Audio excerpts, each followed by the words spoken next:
Why, hello there, and thank you so very much for joining me on this spooky October evening or bright, beautiful, sunny day, depending on whatever your world looks like right now. We are going to be having a sensational rock and roll time with our favorite, Led Zeppelin. But I have a feeling today things are going to be a little bit different in the world of LZ.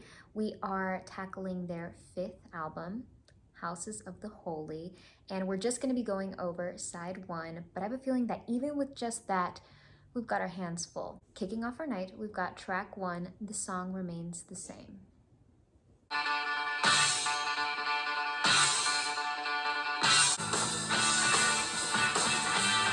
Oh! So far, so fun. I love the upbeat nature. It's very sunshiny, happy, major, and that little guitar riff is infectious. Dun, dun, dun, no, no, no. Dun, dun, dun. That vocal that came in just hit me in the most unexpected way. That was not at all what I was anticipating to hear. I was expecting, you know, vocal that would play off of what they were giving us. I was expecting it to stay on beat, but it felt like they started manipulating the time, like making things slow down. There was a warped sense going on, and not only in the timing, but also pitch-wise and just the direction and the journey of the vocal melody. It was not at all what my ear would have picked. Like, it wasn't the obvious choice, and that's what made it so brilliant and spontaneous, and it's keeping me on the edge of my seat because it's just all these changes left and right. Every time you think you know what's about to happen, bam, they switch it up. Of course, they started off with a bang. I loved everything that happened. The chords took us on quite a journey. I recognized in there some of the lines were propelled by that familiar sweet dissonance that you only get from the sus chords. And the only reason why I'm so familiar with that is because I often use them whenever I write my own songs and make my own music. It's a great chord to lean on because it does build tension, and it's very easy to resolve because you just go to the regular chord and take away that pinch. So pretty much what a sus chord is, it's like take your regular major chord, which is made up of 3 notes. So we'll just pick a random chord here. We'll pick C major. It's C, E, and G. The first 2 notes of the chord, C and E, are a major third. And then the last 2 notes, which is also the E again, and the G, that's a minor third. So major, minor. In order to make this a sus chord, I would just move the second note up a half step. So now that's sus, and it resolves so easily because you just move half step down that middle note from to, and that's a beautiful resolution. So they relied on that, but sometimes even after that moment of complication that I like to refer to it as, it got even more wild and crazy. And the colors were just so bright and vivid, and this song was so vivacious and alive, and that's my favorite way to start off any album. At number 2, we've got the Rain Song. I love the way they're painting this cloudy, rainy picture, as per the title of this song, using so many interesting factors like a lot of the pinchy, prickly feelings that we get from a lot of the dissonance that they're ringing forward, the fact that the voice feels a little more prominent than it did in the last song. It's a little more focused and forefront and clearer without a filter, but yet everything is dragged out a bit more. The tempo has slowed down. There's a coating of somber melancholy with a little bit more minor, as well as with the dissonant chords and the way that they're intermingling with one another is painting a very gray tone. Led Zeppelin allowed me just to have an epiphany at this very moment. They allowed me to realize that rainy weather, or songs that remind me of rainy weather, also tend to have a jazzy, bluesy feel, as we can see a little bit. We can taste it a bit in this little section with the incorporation of this orchestral instrument that just allows you to view the beauty in the sorrow of this song and really enjoy it. And then it really just made me start thinking of Ella Fitzgerald for some reason, just at least in this section. Okay, before the song slips away from us and starts changing yet again, I want to pay attention to the simplicity, the aspects that are a little bit more straightforward, like the fact that we have this insane electric sound. We have so many electric sounds going on, and then we have this electric guitar that feels like it's being played acoustically. It's being played with a technique where it feels very fragile and delicate, and that paired with the sprinklings of keyboard notes or piano notes feel like they are mimicking rain droplets, which I think is so beyond fascinating and so cool.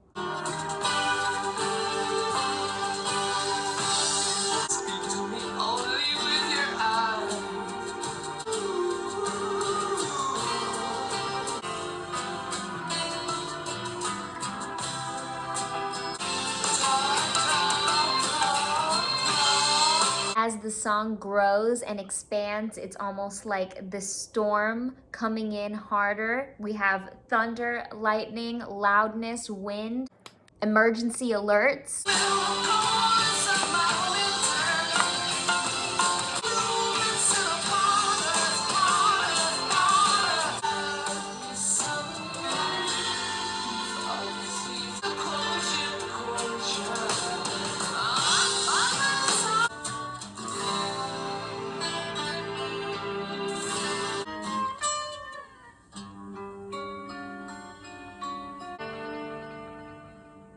With the Rain song, I believe Led Zeppelin honed in on this super secret formula sauce that made it so special, and it allowed for even moments of high intensity and stress and dissonance and chaotic motion. And the movement, you know, dissonant and clustery. To feel relaxing. There was this relaxing, very centered feeling throughout the whole song, like everything's gonna be okay. This is like a comfort song, which I really enjoyed, and I appreciate and tip my hat to the difficulty of executing that, because yes, there was so many moments of crescendos and bangs and clangs and clashes, but it all felt very rewarding and satisfying, and there was a stillness throughout that was very powerful and present. Props need to be given to the vocalist, because those vocals carried this song through whenever it did peep through, which I enjoyed the instrumental moments so much as well, but when the voice came in, to me that kicked it up a few gears. Ladies and gentlemen, second to last night we have number 3, Over the Hills and Far Away.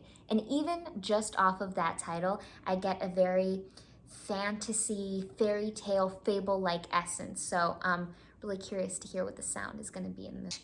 Charm, it's gorgeous. I love the playing of this guitar. You can tell there's so much talent packed into each note that's played. Every pitch is delivered beautifully, and yeah, the melody is so gorgeous and acoustic and simple. I love how they used sequencing there, and specifically repetition. They repeated the same intro, just with a different guitar, so it came out with a little bit of a different. The vocal, now that it's been brought in, it feels so relaxed. It feels like the placement is just, in this place, is just very relaxed, like a loose jaw, a loose tongue, a loose vocal cord, and it's very easy and low frequency.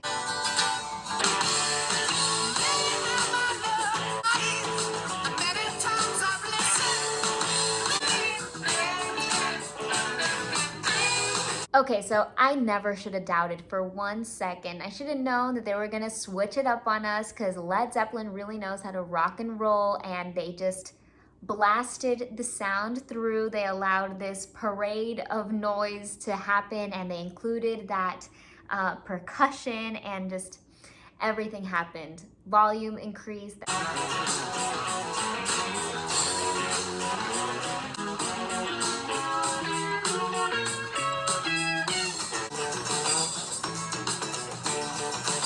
I love how there we had a callback to the intro. They reintroduced that very charming, cute, quirky melody, incorporating that into this full-on rock and roll session is just like bringing the best of both worlds back together.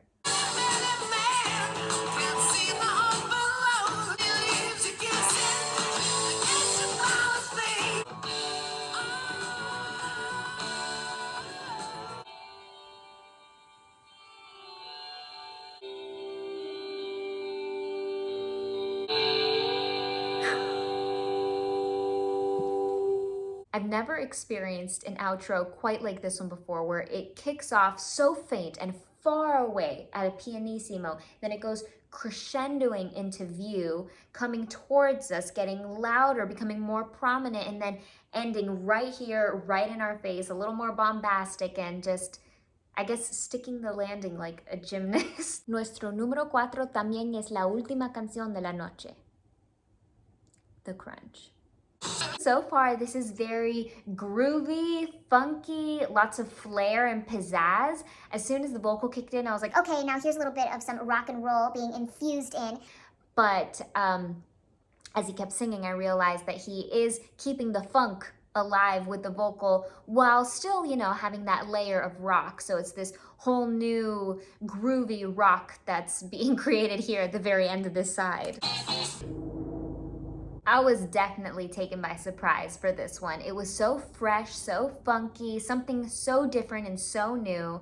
I feel like we constantly uncover new ground with Led Zeppelin. They're constantly experimenting and really brilliantly presenting new faces of rock, because even though this was very groovy and funky, there was still rock elements present, and the way that they're able to infuse it in their own special, unique way is always so delightful to get to witness and listen to and take in and feel and experience. And the rhythm in general with this song was very fun, very danceable, very different, very fresh. I think fresh is the best way to describe this one, because it's definitely not stale. Thank you guys so much for taking a ride on this wild side with me. I can't wait to uncover and unpack side 2. And before then, go over some things we've probably already started or keep delving into new material. You have to come back to find out what we're gonna do next. And of course, I wanna give our moment of appreciation to our incredible Super Thanks heroes. I love you guys so very much with all of my heart. Thank you to Jerry Manas and Sweetish Jeff. You guys are spectacular and phenomenal. Sweetish Jeff and Jerry Manas, you shine your light upon us on this October October sky. You shine. Thank you for being a friend of mine. You're more than divine. You shine.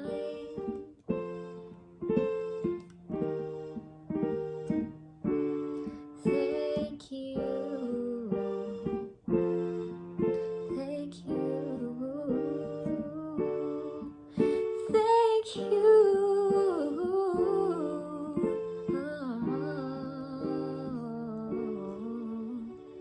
thank you. So are you guys fully enjoying your October yet? Do you have any fun plans? Is it even acceptable to be still fully enthusiastic and enveloped by the whole spectacle of Halloween once you're past the age of 16? I feel like things started declining for me and my Halloween experience once I turned 17, and it wasn't by choice. In my heart, it still is a big deal. I still want to dress up. I still want to go all out. I want to get scared. I want to eat candy. I want to do the thing. And I want to watch Halloween movies and shows. And I wrote myself a list of things to do to get back into that spirit. And one of them was to rewatch Pretty Little Liars. And I initially started it as kind of like a joke. I was totally hooked on the show back when it first came out, because I was definitely the target audience. I was in middle school, and my life just revolved around who A was, and all the disappointment every time A was revealed. Like, I was never like, yes, I was always like, ugh. But now that I'm rewatching the show, I feel like it holds up. I don't know if some nostalgia is coming into play there, if that's why it's still so good to me, but I'm like knee deep into it. I'm back into season 4. I've been watching it and it is helping me get into that Halloween spirit. They have 2 great Halloween episodes that I've already watched so far. I don't remember if there's any more, but if you've never watched the show, I have a hard time recommending it because I feel like it's not just anyone's cup of tea. I feel like if someone has a bone to pick with the show, it's valid. You know, you're valid if you don't like it. Like, it's understandable and acceptable and probably the right thing. It's the right thing to not like the show, but if you love it, then you're like me, guilty pleasure moment, and that's always fun. If you have any movies, shows, songs, traditions that revolve around Halloween and October and just fall in general, let me know what they are. Let me know what you're doing, what you're up to. I feel like that's definitely a source of self-care if it's something that brings you joy or even relaxation and calmness, peace and harmony. Whatever it is that brings that little spark of joy to your soul, I say go after it. So continue to do that and let me know what it is that is. Stay hydrated. I don't have my water with me today, but you know, you should still go get yourself one. And most important rule of life, take it easy. Airplane.